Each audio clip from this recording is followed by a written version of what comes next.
Liberdade, igualdade, fraternidade.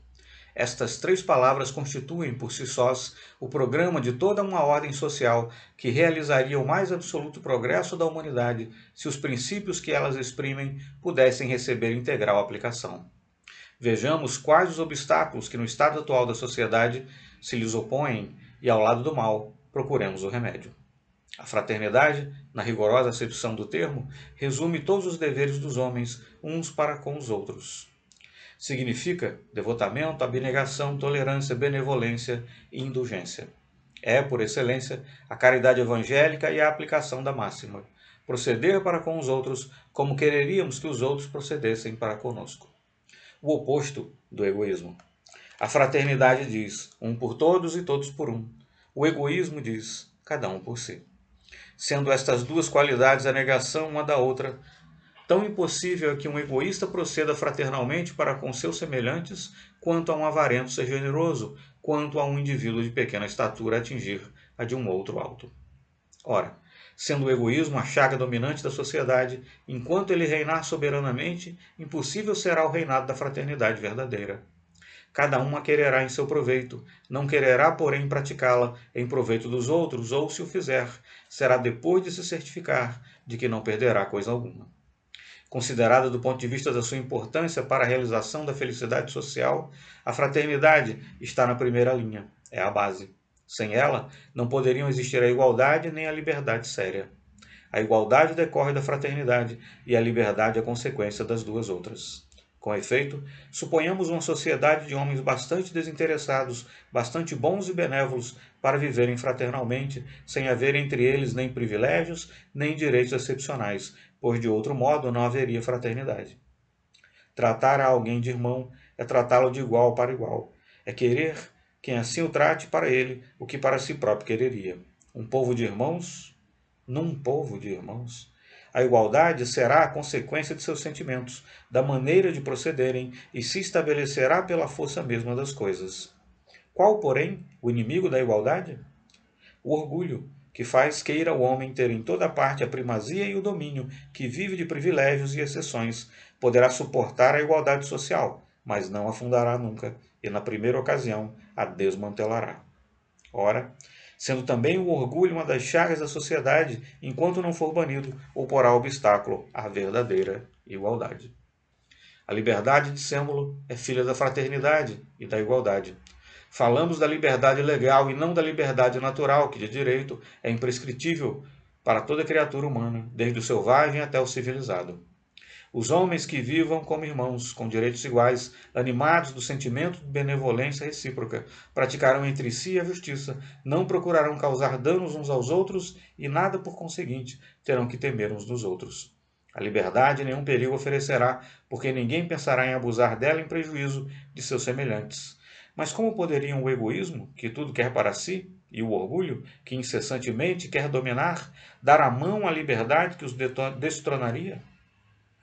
O egoísmo e o orgulho são, pois, os inimigos da liberdade, como são da igualdade e da fraternidade. A liberdade pressupõe confiança mútua. Ora, não pode haver confiança entre pessoas dominadas pelo sentimento exclusivista da personalidade. Não podendo cada uma satisfazer-se a si própria senão à custa de outrem, todas estarão constantemente em guarda umas contra as outras, sempre receosas de perderem o a que chamam seus direitos. A dominação constitui a condição mesma da existência de todas, pelo que armarão continuamente ciladas a liberdade e a coartarão quanto puderem. Aqueles três princípios, pois, são, conforme acima dissemos, solidários entre si e se prestam um mútuo apoio. Sem a reunião deles, o edifício social não estaria completo. O da fraternidade não pode ser praticado em toda a pureza, com exclusão dos dois outros, porquanto, sem a igualdade e a liberdade, não há verdadeira fraternidade. A liberdade sem a fraternidade é rédea solta a todas as más paixões que desde então ficam sem freio. Com a fraternidade, o homem nenhum mau uso faz da sua liberdade. É a ordem, sem a fraternidade, usa da liberdade para dar curso a todas as suas torpezas. É a anarquia, a licença. Por isso é que as nações mais livres se veem obrigadas a criar restrições à liberdade. A igualdade, sem a fraternidade, conduz aos mesmos resultados, visto que a igualdade reclama a liberdade. Sob o pretexto da igualdade, o pequeno rebaixa o grande para lhe tomar o lugar e se torna tirano por sua vez. Tudo se reduz a um deslocamento de despotismo. Seguir-se-á daí que, enquanto os homens não se acharem imbuídos do sentimento de fraternidade, será necessário tê-los em servidão? Dar-se-á sejam inaptas as instituições fundadas sobre os princípios de igualdade e de liberdade? Semelhante opinião, fora mais que errônea, seria absurda. Ninguém espera que uma criança se ache com seu crescimento completo para lhe ensinar a andar. Quem, ao demais, os tem sob tutela? Serão homens de ideias elevadas e generosas, guiados pelo amor do progresso? Serão homens que se aproveitem da submissão dos seus inferiores para lhes desenvolver o senso moral e elevá-los, pouco a pouco, à condição de homens livres? Não.